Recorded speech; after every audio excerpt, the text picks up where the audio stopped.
Hello friends, welcome to my channel and thanks for watching this video. So we have ended with one more week on the Wall Street and we have seen red session on the last day of the trading week.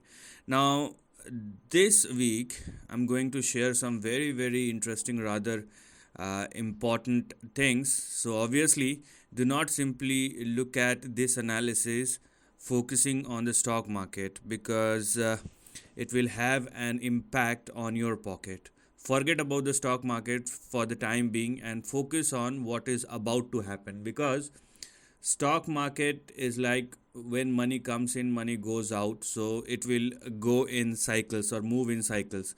And even though, let's say we are talking about recession, so economic recession is completely different from stock market recession. Stock market crash down, and when the central bank or when the government loses their policy, you will see an equally, or I would say a larger move or a bigger move thereafter. But it's not going to happen with the economic crisis, because now people lost their jobs, they will lose their homes, and lots of bad things will happen. So whenever I am saying something, you just need to use your brain as well. So let us see what is happening and what may probably happen, because some things are now going out of anybody's hands, which I will show it to you. So let's start this another session of USA Weekly Market Report. But before that, if you haven't yet subscribed my channel yet, just hit on the subscription button. Also hit on the notification bell along with the all button to get my updated video notification. So oil at 100, we are going to discuss about the same thing. Ray Dalio says to hold cash temporarily but don't buy debt and bond. This may or may not be true, because we don't know. We have been listening the same thing, that this is the peak, that is the peak, that will be the peak, but nothing has happened, nothing has worked out in the last 2 years.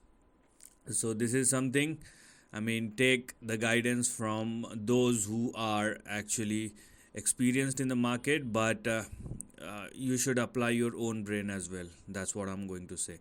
Apart from that, let us see. When the market is going down, you hardly find any relevant news, and when the market is going up, you will see a number of analysis. That's something very until and unless there is a big move, when the stock market started moving lower, you will see lots of suggestions and opinions comes up. But if I scroll it, I don't find anything which is very much significant or which will decide the way to go for the stock market. Oil just hit, so we are going to discuss about the oil, and let us see if anything which is related to economy which does have an impact. The Fed is expected to hold rate steady next week, but its guidance will be key for investors. So it does not matter now. Seriously, things are going out of their way, because there are enough money in the market which will keep on pushing the inflation on the higher side. And if they hold rate, and market just sense it, it's like they have some mechanism, or the the sensing ability of the stock market is extremely high. Once they sense it, you will see a big spike in the market. Okay, that's why I'm saying that it is different from the economic crisis when you are comparing with the stock market. So there is no direct correlation. Stock market goes down, those who understand stock market, they will start purchasing the stocks, and over a period of time we will see a lose in policy, change in policy from both the central bank and the central government of any specific country, and you will see stock market rising up. That's what couple of months here and there, but it is not happening with the economy. So I think this is most of it. Now let me show you some very interesting, or rather important things, which I have already shown you in the last couple of months, but let's say, okay, so this is the yield curve. Now you just need to focus on the last 3 months. The yield curve is inverted since, as we can see, 2022 December. But what we can see is the shorter end of the range moving higher, but longer end of the range is very much in place. I mean, here we can see, okay. So the shorter end is going higher, but the lower end of the range is trading in between 3.5, 3.8. But what we have seen now, you can see, yeah, the longer end is 3.85, the shorter end spike up to 5.52. And now if I drag this chart, what we can see now, the shorter end is intact, it is on the higher side, but now the longer end of the range is also moving higher. So now everything, I mean, be it shorter or longer end, everything is given you. I mean, if you are invested in risk free bonds or treasury bonds, now everything started moving higher, both long term, medium term, and short term. Short term is already on the higher side for the last 8 or 10 months, but now the longer end, I mean, from 2 years to 20 years, 10 years, 20 years, 30 years, now they have started moving higher. This is not a good sign, because it does not matter what Ray Dalio is saying, but when I get a good percentage keeping my money in the treasury bond, why should I go into the stock market? I mean, if you purchase 50 or 500 stocks, that's not for you. But let's say somebody has $1 million or $1 billion in their pocket or in their kitty, they are very much happy if the 3-month yield is giving them 5% return. I mean, just look at in terms of what they are going to gain. If you have $1 billion and now you can simply make 5% risk-free return in a matter of 1 or 3 months. So that's a natural thing. Anyways, let us see. These are the two most important chart. Now this is the interest rate chart of Eurozone, okay, Eurozone interest rate decision chart. Now you can clearly see the spike, okay, and it is way above than, now it has already crossed the spike of 2008, okay, we are now near to 2001. So the thing is, now from negative to positive 4.5%, and it has a cascading impact. It does not mean that money will go in, okay, it also means now you have to pay more interest to those who are keeping their money, because from 2014 till 2022 bank is not giving anything. Now if I put my money, and when the interest rate spiked with such a manner, now you have to, I mean, this is a both side transaction, and when the interest rate keeps on moving higher, it does have an impact on the business as well, because everything now going to cost you a lot. And when these things happen, and when the interest rate spiked in such a manner, something will crumble. Now it does not matter what the central bank is saying, what you are saying, it does not matter. Now you have raised the rates, nobody knows how much more you will do, or the situation will make you do. But the thing is, this scenario from here on is going out of the way, and nobody knows when to stop or where to stop, because something will crumble down, and then people understand now something has broken. Until and unless things will go as it is, okay, this is a very simple thing. There is no rocket science. You need not to do be a PhD for that. This is a common sense. Beyond a certain point, nobody can control it, because we have seen this thing happening, be it Nobel laureates, be it the greatest central bankers of all. Everybody crumbled, and this is not a good scenario. And when I'm saying this is not a good scenario, I'm talking about the economic view, from the economic viewpoint. I've already told you, stock market crashes down, policy changes, stock market recovers much faster. But it's not going to happen with the economy and the people, because it will take 5 years, 10 years for them to recover and at least go back to that previous level. So that's the kind of impact. Now one more chart. This is about the US and a Fed interest rate decision, and we can clearly see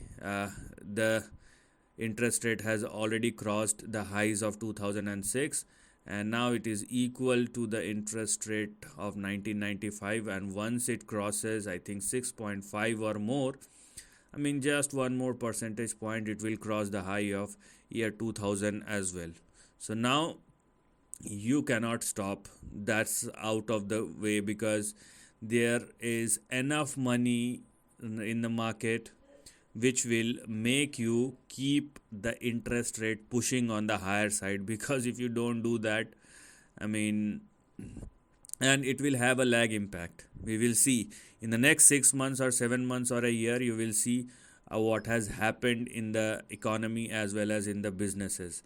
Because if I am not wrong, I think I skipped, yeah, so you can see that ARM's second trading day is more subdued, but valuation still tops at $60 billion.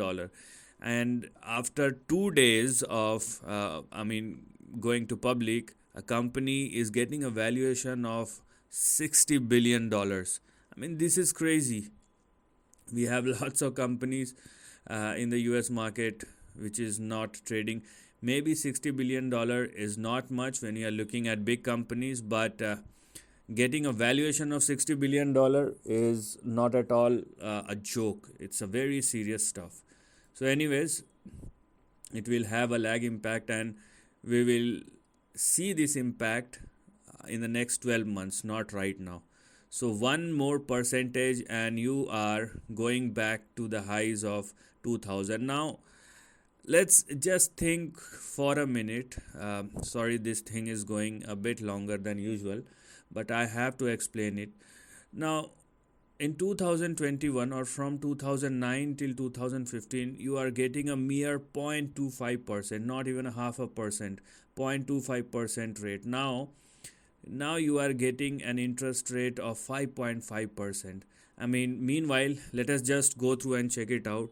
That US bank, individual US INDIV, okay, individual US banks interest rate. So let us see, okay, what you are getting right now. This will give you an idea. I mean, those who have lots of money, they want to keep their money into the bank account. Because, so here we are, standard savings. Let us see, do we have any comparison? No. I mean, so I require something to compare at least. So anyways, if you find anything, please share that. Please share that in the comment section so anybody can see it, or at least I can see. This is this is fairly more on the word side, and everybody has to search what the hell is happening over here. Anyway, so best saving account, here we can see a potential or approximately. So total direct bank 5.26%, Milli 5.25%, New Tech Bank 5.25%. Now everybody is giving you a return of at least 5%. Okay, and here we can see, from 0.7% to 5.3%. I mean, just think about it. A developed country is going through such a cycle. So those who have lots of money, what they will do, they will simply create a fixed deposit kind of thing for the next 20 or 30 years, and they will be happy. Because previously, I mean, if you go back a year, you are not getting anything, not even a percent. Now you are getting more than 5%, and if it increase one more percent on the higher side, I mean 6% return. This is serious stuff which is going on. So please take a note of all these things which are happening, because it does have an impact. Now let's okay, I forget to talk about the market because that's the most important thing. So let's now go back to the market, because I have to explain this to you, and that's why I have taken this much time. So if you're getting bored, so sorry for that, but this is very interesting stuff and important for those, I mean, if you want to really understand things. Now all the three major indices closed in red. Gold at 1945, fairly stable. Oil at 91, I have talked about it, and now it is about to hit the target of $93 per barrel. Uh, if you go back and check my previous videos, I've already explained, I think, 1 month back. Uh, then, then what we have here, everything has started moving higher as far as the yields are concerned, and I've already explained you. US dollar index at above 105, which is not at all a good sign. Okay, because market may or may not react, but beyond a certain point everything started reacting. So let's now see what is happening. Now this is the chart of oil, this is the chart of WTI crude futures, and what we can see over here, first of all, I have already talked about the breakout above 84 bucks. It has already happened, and a very strong move has already started above 83.5. Now the next targets will be as follows. So here we are. Now the next two targets will be 94 and 97, or let's say 98. Once it surpasses 98, a road for 120 will open up. So what we need to, as an observer, what you need to do, focus on this particular range. On the downside, you have 83.50. On the upside, you have 98. But once it surpasses 98, be ready for a move towards 120 or even 123 on the upside. What's the reason for that? Nobody knows. Okay, if you don't find any reason when things moves in your favor, then don't try to find a logic when things does not move or does not move in your favor. So that's the thing. When everything is hunky-dory, when you are making money, you are not going to ask question why it is happening, why I am here, what's the risk, because you are making money at that time. Anyways, a breakout, then it is moving towards somewhere in between 94 and 98 is a very likely possibility. Beyond 98, it's a scary situation, let me tell you that thing. And the cherry on the cake is the dollar index because now here we can see a breakout has already happened in a dollar index. And dollar index, I have we are generally discussing about dollar index. So it has crossed one resistance, and now it has already moved towards its next resistance. So a breakout has already happened above 104.7, and now it is moving towards 106. But once it started trading beyond 106, you have a big runway till 114. So there lies the problem. Now both WTI crude and dollar index started rising higher, and this is not a good scenario. Why this is happening? Probably you go and read n number of news, try to do your analysis, but at the end of the day, financial crisis is like a smoke. You cannot find anything. You can see the smoke, but if you try to find anything out of it, and when the smoke fades away, you cannot see anything. That's the kind of situation we always have.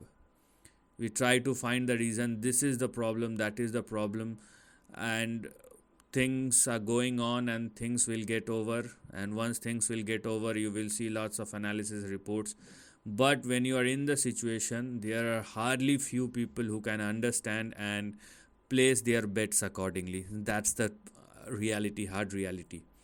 Anyways, let's discuss about the all major indices. I think this session is going longer than usual, but sometimes you need to understand things. It is when things goes beyond the realm of the stock market and Wall Street, and when it started impacting the life of people, life of you and me, obviously, because it does not matter even if I'm talking about the US market, and you are living in another part of the world, it does not matter, because US market is the mother market, and other markets will follow them. So whatever happening in the US market, it does have an impact overall.